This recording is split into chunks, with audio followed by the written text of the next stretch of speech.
Halo semuanya, kami dari kelompok 3 akan memaparkan materi tentang nilai dan norma konstitusi UUD 1945. Sebelumnya kenalan dulu yuk.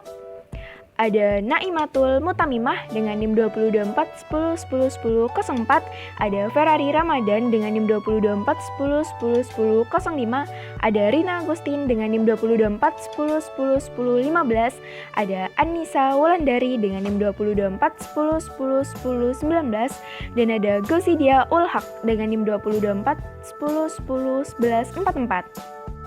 Kalian tahu nggak apa itu konstitusi? Nah, konstitusi itu mempunyai dua arti loh, ada arti sempit dan arti luas. Kalau konstitusi dalam arti sempit merupakan suatu dokumen atau seperangkat dokumen yang berisi aturan-aturan dasar untuk menyelenggarakan negara. Sedangkan konstitusi dalam arti luas merupakan peraturan baik tertulis maupun tidak tertulis yang menentukan bagaimana lembaga negara dibentuk dan dijalankan.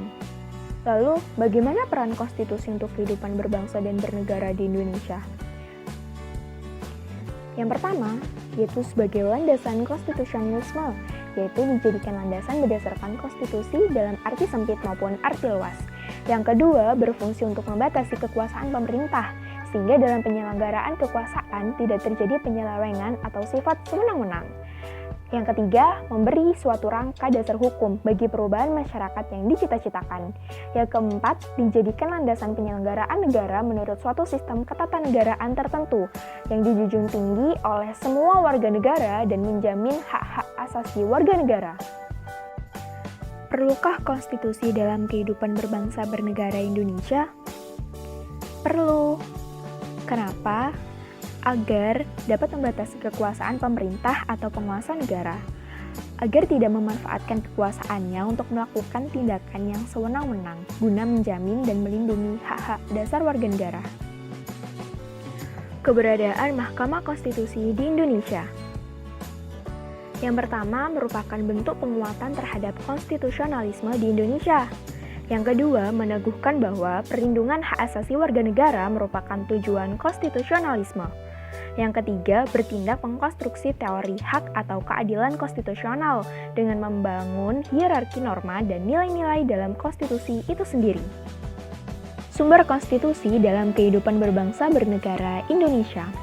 Dari sumber historisnya, itu dimulai dari pandangan Thomas Hobbes pada tahun 1588 sampai 1879 yang mengatakan bahwa manusia pada status naturalis bagaikan serigala, sehingga memunculkan adagium homo homini lupus dengan makna yang kuat akan mengalahkan yang lemah. Dari sumber sosiologis, itu diawali dengan pandangan bahwa setiap kekuasaan pasti memiliki kecenderungan untuk berkembang menjadi sewenang-wenang. Itulah mengapa diperlukan adanya konstitusi dalam kehidupan berbangsa negara Indonesia, yakni untuk membatasi kekuasaan pemerintah agar tidak memerintah dengan sewenang-wenang. Dari sumber politik, itu ditandai dengan adanya konstitusi yang diperlukan untuk membagi kekuasaan dalam negara. Menurut pandangan Kusniardi dan Ibrahim pada tahun 1988 yang didasarkan pada fungsi konstitusi, yang salah satunya adalah membagi kekuasaan dalam negara. Karena konstitusi itu menentukan cara-cara bagaimana pusat kekuasaan itu bekerja sama dan menyesuaikan diri satu sama lain. Beberapa hal yang dimuat dalam konstitusi negara Indonesia. Yang pertama, organisasi negara. Misalnya pembagian kekuasaan antara badan legislatif, eksekutif, dan yudikatif. Yang kedua, hak asasi manusia yang diatur dalam UUD 1945 secara khusus pada bab 5A pada pasal 28A sampai pasal 28J. Yang ketiga, prosedur pengubahan UUD yang diatur dalam UUD 1945 pada bab 16 pasal 37 tentang perubahan Undang-Undang Dasar. Yang ketiga, ada kalanya memuat larangan untuk mengubah sifat tertentu dari UUD yang diatur dalam UUD 1945 mengenai ketetapan bangsa Indonesia untuk tidak akan mengubah bentuk negara kesatuan Republik Indonesia pada pasal 37 ayat 5. Yang kelima, memuat cita-cita rakyat dan asas-asas ideologi negara. Dinamika konstitusi yang terjadi di Indonesia, yang pertama, yaitu berlakunya UUD NRI 1945 pada masa kemerdekaan, tepatnya pada tanggal 18 Agustus 1945 sampai dengan Agustus 1950, dan catatan mulai 27 Desember 1949 sampai dengan 17 Agustus hanya berlaku di wilayah RI Proklamasi. Yang kedua yaitu berlakunya Konstitusi RI 1949, tepatnya pada tanggal 27 Desember 1949 sampai dengan 17 Agustus 1950.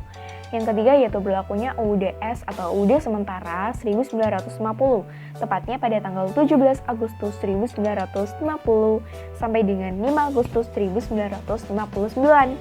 Yang keempat yaitu berlakunya UUD NRI 1945 pada masa Orde Lama, tepatnya pada tanggal 5 Juli 1959 sampai dengan 1965. Yang kelima yaitu berlakunya UUD RI 1945 pada masa Orde Baru, tepatnya pada tahun 1966 sampai dengan 1999. Pada awal era reformasi, tepatnya pertengahan tahun 1998, muncul berbagai tuntutan reformasi di masyarakat yang disampaikan oleh berbagai komponen bangsa, terutama mahasiswa dan pemuda.